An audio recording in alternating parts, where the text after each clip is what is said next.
Hello friends, welcome back to my YouTube channel youth chemistry. Okay, so આજનો આપણો topic છે ગુણાકાર કોષ્ટક એટલે શું, ને એના રિલેટેડ જે ટેબલવાળા એક ક્વેશ્ચન છે એ આપણે સોલ્વ કરીશું. ઓકે, સો પહેલાં જોઈ લઈએ ગુણાકાર કોષ્ટક એટલે શું તે.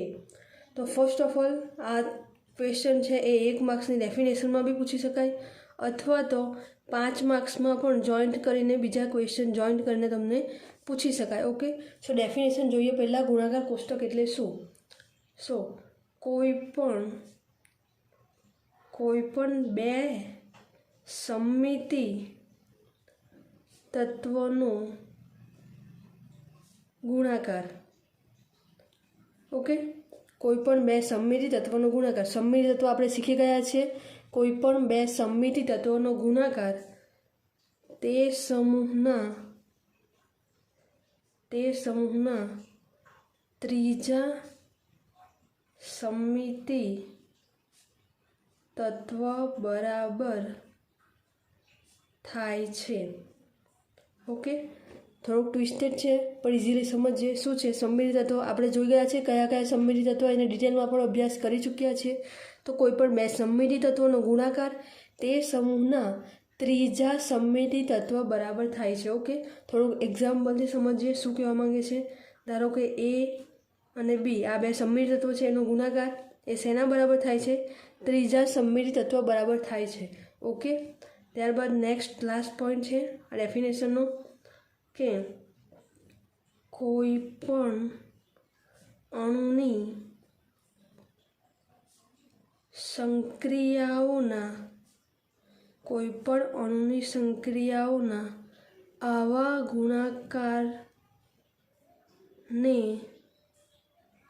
પદ્ધતિસર કોઠામાં ગોઠવતા મળતા કોઠાને ગુણાકાર કોષ્ટક કહેવાય છે. ઓકે, શું કર્યું છે આપણે? કોઈ પણ અણુની સંક્રિયાઓના આવા ગુણાકાર, એટલે બરાબર સમમિતિ તત્વ છે કોઈ બી પ્રોપર નથી, કોઈ પણ સમમિતિ તત્વ હોઈ શકે. તો કોઈ પણ અણુની સંક્રિયાઓના આવા ગુણાકારને પદ્ધતિસર કોઠામાં ગોઠવતા મળતા કોઠાને શું કહેવાય?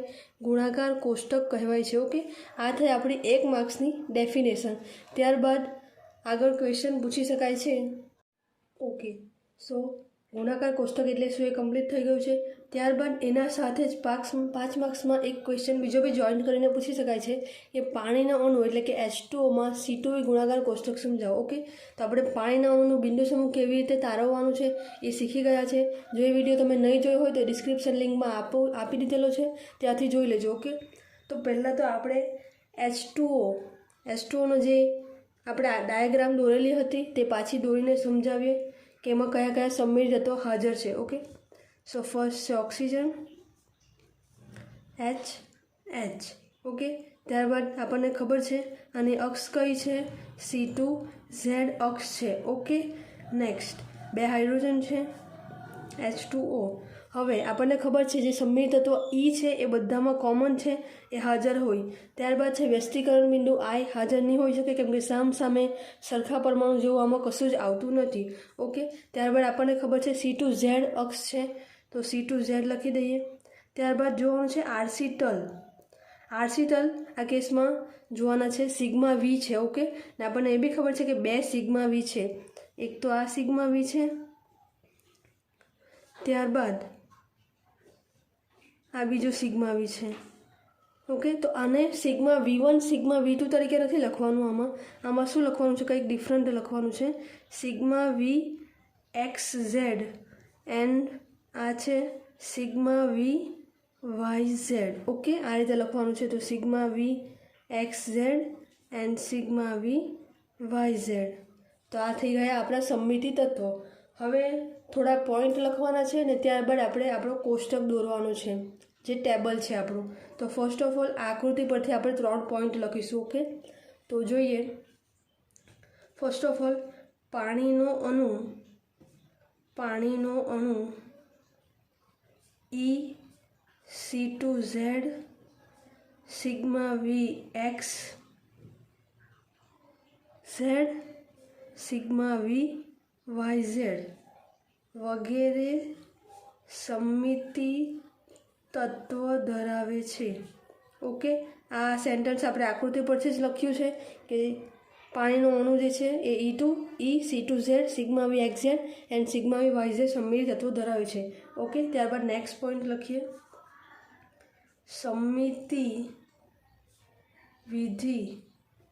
સમમિતિ વિધિ એટલે શું, એના ઉપર આપણે અલગથી વિડીયો ડેફિનેશન પર બનાવ્યો જ છે, ડિસ્ક્રિપ્શનમાં આપી દઈશું, ત્યાં જોઈ લેજો. ઓકે, સમમિતિ વિધિનું સંકલન કરતા આપણને પાણીના અણુનું બિંદુ સમૂહ C2V મળે છે. ઓકે, આપણે જે આ સમમિતિ પાણીનો અણુ છે એનું બિંદુ સમૂહ કઈ રીતે મેળવ્યો છે, જે ચાર્ટ દ્વારા મેળવેલો હતો આપણે. સમમિતિ વિધિનું સંકલન કરતાં આપણને પાણીના અણુનું બિંદુ સમૂહ C2V મળે છે. ઓકે, એન્ડ લાસ્ટ પોઈન્ટ છે, હવે દરેક સમમિતિ તત્વોને નીચે પ્રમાણે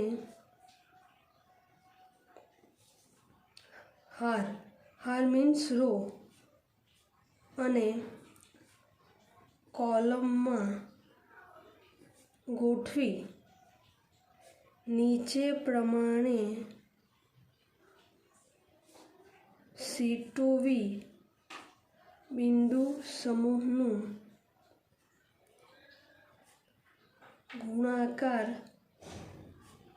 કોષ્ટક તૈયાર કરવામાં આવે છે.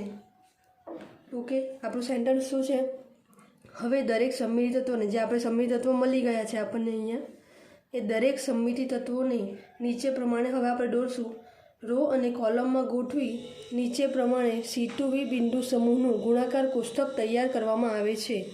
ઓકે, તો હવે આ રીતનું કોષ્ટક ડ્રો કરવાનું છે.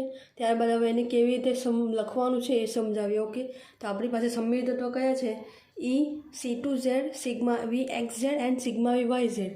ઓકે, એ આપણા 4 સમમિતિ તત્વો છે. ત્યારબાદ આપણને ખબર છે આપણું બિંદુ સમૂહ પાણીનું કયું છે, C2V.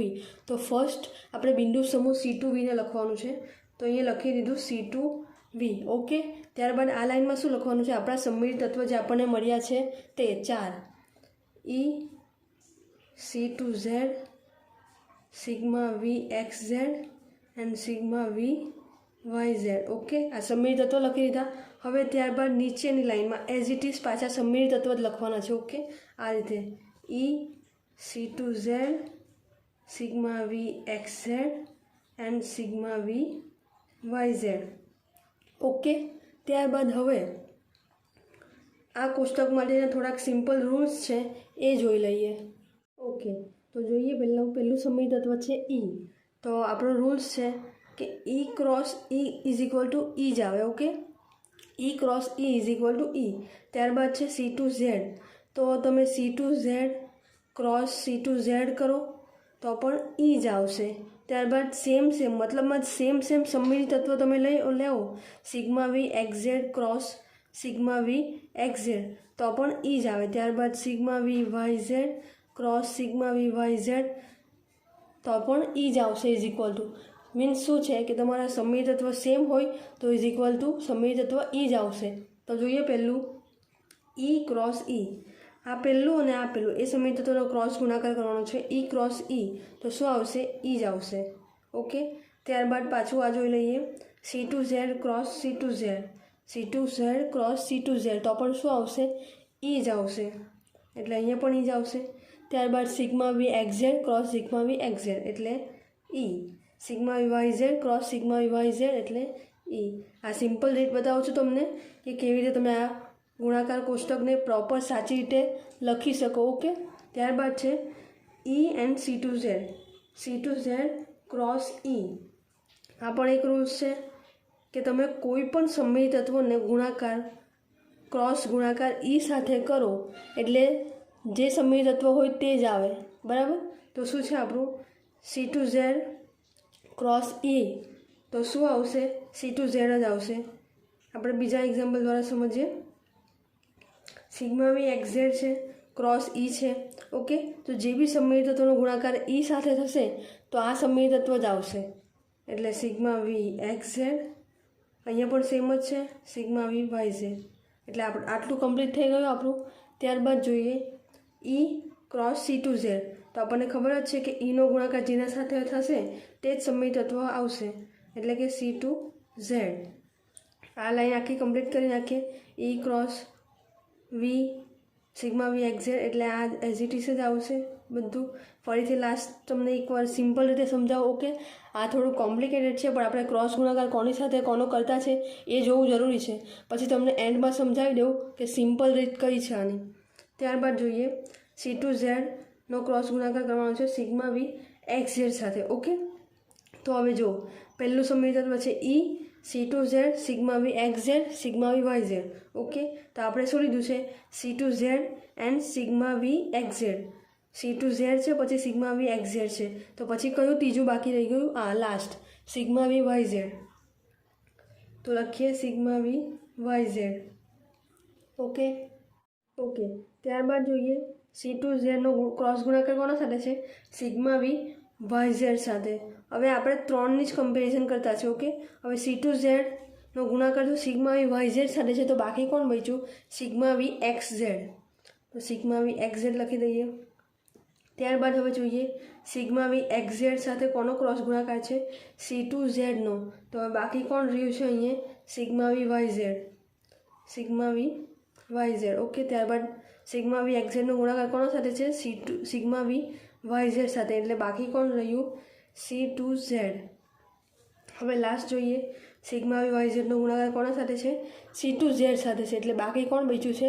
સિગ્મા વી એક્સઝેડ. સિગ્મા વી એક્સઝેડ. ઓકે, ત્યારબાદ છે સિગ્મા વી વાયઝેડનો ગુણાકાર સિગ્મા વી એક્સઝેડ સાથે. એટલે બાકી કોણ બચ્યું છે? C2Z. તો હવે તમે કહેતા હશો કે મેડમે તો બહુ કોમ્પ્લિકેટેડ બતાવી દીધું છે, તો હવે થોડુંક શોર્ટ એન્ડ સિમ્પલ બતાવીએ. આ જ ગુણાકાર કોષ્ટકને થોડુંક સિમ્પલ લેંગ્વેજમાં બતાવીએ. તો પહેલાં તો આપણે લખી દેવાનું છે એઝ ઇટ ઇઝ જે આપણા સમમિતિ તત્વો છે જ, C2V E, C2Z, sigma V x z and sigma V y z. Okay, આ પતી ગયું. આ મેઇન વસ્તુ છે. તમારો બિંદુ સમૂહ લખો, ત્યારબાદ તમારા બાકીના સમમિત તત્વ લખો. તે પણ આ પ્રમાણે જ આવવા જોઈએ સમમિત તત્વ. ઓકે, હવે જોઈએ બિંદુ સમૂહ લખ્યું છે. ત્યારબાદ ઉપરની સાઈડ એટલે કે બાજુમાં જે આપણી કોલમ છે એમાં આપણે બધા સમમિત તત્વ લખી દીધા છે. તે જ પ્રમાણે નીચે પણ સેમ સમમિત તત્વ આ રીતે લાઇનમાં લખાઈ દેવા જોઈએ. એટલે કે E, C2Z, sigma V x z and sigma V y z. Okay, આટલું કમ્પ્લીટ કર્યું. ત્યારબાદ શું કરવાનું છે? જે આપણી આડી લાઈન છે એમાં એઝ ઇટ ઇઝ જે ઉપરના સમમિત તત્વો લખેલા છે બેઠા કોપી પેસ્ટ કરી દેવાના છે. જોઈ લઈએ. ઓકે, ઈ છે, C2Z, sigma V x z and sigma V y z. Okay, ત્યારબાદ હવે જોવાનું છે નેક્સ્ટ આ સાઈડનું. આપણે એઝ ઇટ ઇઝ લખી દીધું છે સમમિત તત્વ. હવે આ સમમિત તત્વ બાજુમાં એઝ ઇટ ઇઝ લાઇનમાં કોપી કરવાના છે. જોઈ લઈએ. C2Z, sigma V x z and sigma V y z. પતી ગયું. આ છે આપણું બેઠું કોપી પેસ્ટ. શું કર્યું આપણે? જે C2V E આ સમમિત તત્વ પહેલી લાઇનમાં હતા તે જ બેઠા એઝ ઇટ ઇઝ બીજી લાઇનમાં આવી ગયા, અને તે જ આ રીતે નીચે ઊભી લાઇનમાં આપણે કોલમમાં બી લખી દીધા. રો અને કોલમમાં સેમ ટુ કોપી કરી દીધું છે સમમિત તત્વ. ઓકે, ત્યારબાદ હવે રહી ગયું આટલી સ્પેસ આપણી પાસે. આટલી સ્પેસ આપણે કમ્પ્લીટ કરવાની છે. ઓકે, તો એ માટે આપણે આ રૂલ્સ યાદ કરી લઈએ. શું છે? C2Z cross C2Z is equal to શું આવશે?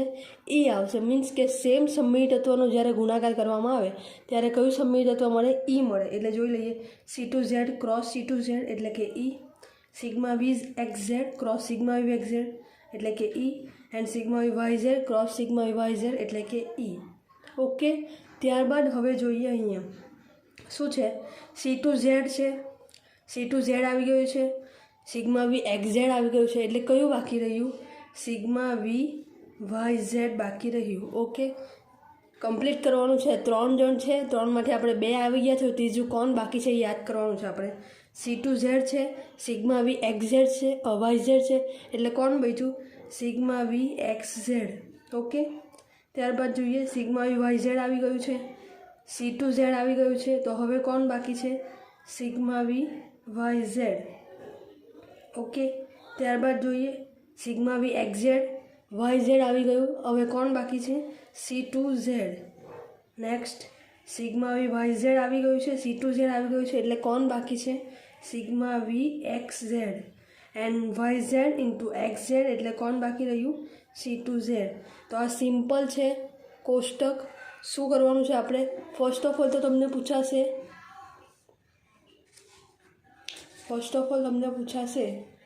આ શોર્ટ ક્વેશ્ચન. ઓકે, ગુણાકાર કોષ્ટક એટલે શું?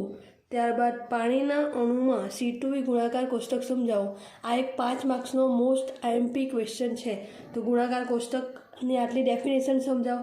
ત્યારબાદ આની આકૃતિ દોરો. એવું નથી કે આ બાજુમાં આકૃતિ દોરી દેવાની છે, પ્રોપર તમારે પેજનો યુઝ કરવાનો છે પૂરેપૂરો. ઓકે, મોટી આકૃતિ દોરો જેમ બને એમ. ત્યારબાદ સારી રીતે છૂટા છૂટા પોઈન્ટ દર્શાવો, એના ગુણાકાર કોષ્ટક દર્શાવવાનું છે. ઓકે.